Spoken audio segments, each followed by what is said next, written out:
Radio صدائے حریت جموں و کشمیر آپ سے مخاطب ہے محمد طارق اپڈیٹس کے ساتھ۔ اقوام متحدہ کے سیکرٹری جنرل اینٹونیو گوتریس نے مقبوضہ کشمیر میں قابض بھارتی فوجوں کی جانب سے بچوں پر جاری مظالم، چھرے والے بندوق کے استعمال اور انہیں غیر قانونی طور پر زیر حراست رکھنے پر گہری تشویش کا اظہار کیا ہے۔ بچوں اور مسلح تنازع پر ایک سالانہ رپورٹ میں جو اقوام متحدہ کے سیکرٹری جنرل کے خصوصی نمائندے ورجینیا گامبا کی جانب سے نیو یارک میں جاری کی گئی، اینٹونیو گوتریس نے بھارت پر زور دیا کہ وہ فوری طور پر ایسی کارروائیاں ختم کرے۔ اقوام متحدہ کی انسانی حقوق کونسل کے اجلاس میں پھر ایک بار جموں و کشمیر مسئلے کی گونج سنائی دی۔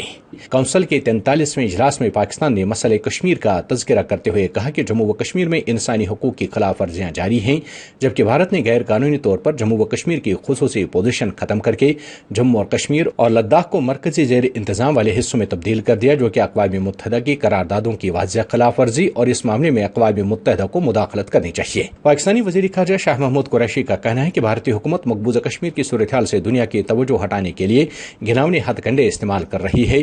عالمی برادری کو بھارتی رویے کا نوٹس لینا چاہیے۔ ایک اعلیٰ سطحی اجلاس سے خطاب کرتے ہوئے ان کا کہنا تھا کہ بھارت کی مذموم ارادوں سے متعلق اقوام متحدہ کے سیکرٹری جنرل، سیکورٹی کونسل اور OIC کے سیکرٹری جنرل کو آگاہ کر چکے ہیں۔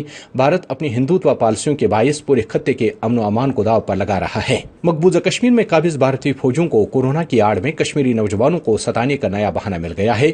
کشمیری نوجوانوں کو ستانے اور مشکلات کا ذکر طلباء اور ان کے عزیز و اقارب سوشل میڈیا پر کر رہے ہیں۔ بھارتی نیوز چینل انڈیا ٹوڈے نے انکشاف کیا ہے کہ مقبوضہ کشمیر میں حریت پسندی کے رجحان میں اضافہ ہو رہا ہے۔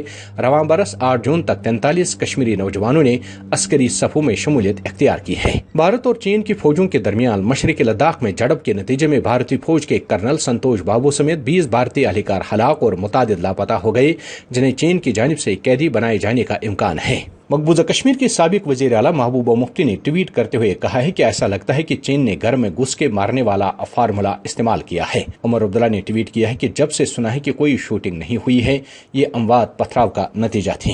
برطانوی میڈیا کا کہنا ہے کہ چین اور بھارت کے درمیان جاری تنازع اگر جنگ کی صورت اختیار کر جائے تو بڑا دفاعی بجٹ ہونے کی وجہ سے چین بھارت کے مقابلے میں زیادہ بہتر انداز سے تیار ہوگا۔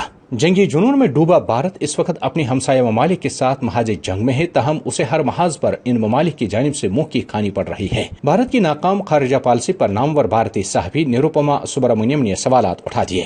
سماجی رابطے کی ویب سائٹ پر اپنے ایک پیغام میں نروپما سبرامنیم نے سوال اٹھائے کہ کنٹرول لائن پر پاکستان سے محاذ آرائی، لائن آف ایکچوئل کنٹرول پر چین سے لڑائی، نیپال سے کشیدگی، بنگلہ دیش ناراض اور افغان مذاکرات کی میز سے بھارت کی بے دخلی، بھارت اس حالت تک کیسے پہنچ گیا؟ اپڈیٹس ختم ہوئے۔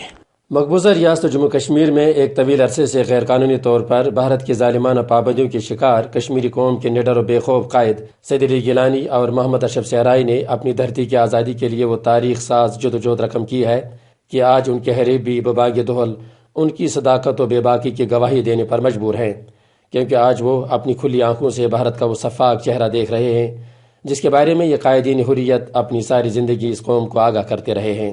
یہ امر قابل ذکر ہے کہ آزادی کا مطالبہ طرح کرنے کے لیے ان نامور کشمیری رہنماؤں کو بھی دلی دربار سے نوازنے کی ہر ممکن کوشش کی گئی، لیکن انہوں نے صاف لفظوں میں کہا کہ انہیں آزادی کی قیمت پر غلامانہ اقتدار کی کرسی منظور نہیں ہے۔ اس طرح یہ مردان حر آج بھی مطالبہ آزادی کے پاداش میں قید و بند کی صورتیں برداشت کر رہے ہیں، لیکن یہ اپنی قوم کی آزادی پر کوئی سمجھوتہ کرنے کے لیے تیار نہیں ہیں۔ مسرت عالم کا بھی قصور محض یہ ہے کہ وہ عوام کے جمع غفیر میں جیوے جیوے پاکستان کا نعرہ بلند کر رہے ہیں۔ کشمیری عوام کے جذبہ آزادی کی ترجمانی کرتے ہوئے بزرگ حریت رہنما سید علی گیلانی بارہا بھارتی حکمرانوں کو یہ باور کراتے رہے ہیں کہ اگر وہ کشمیر کی سڑکوں پر تارکول کے بجائے سونا بھی بچھا دیں پھر بھی یہ قوم اپنی تقدیر بھارت سے وابستہ نہیں کرے گی۔ حقیقت یہ ہے کہ بھارتی ایجنسیوں کی تمام تر منفی کوششوں کے باوجود آج کشمیریوں کی چوتھی نسل حریت قائدین کا پرچم تھامے بھارتی استعمار کے خلاف اپنی آزادی کی جنگ لڑ رہی ہے۔ تبصرہ ختم ہوا۔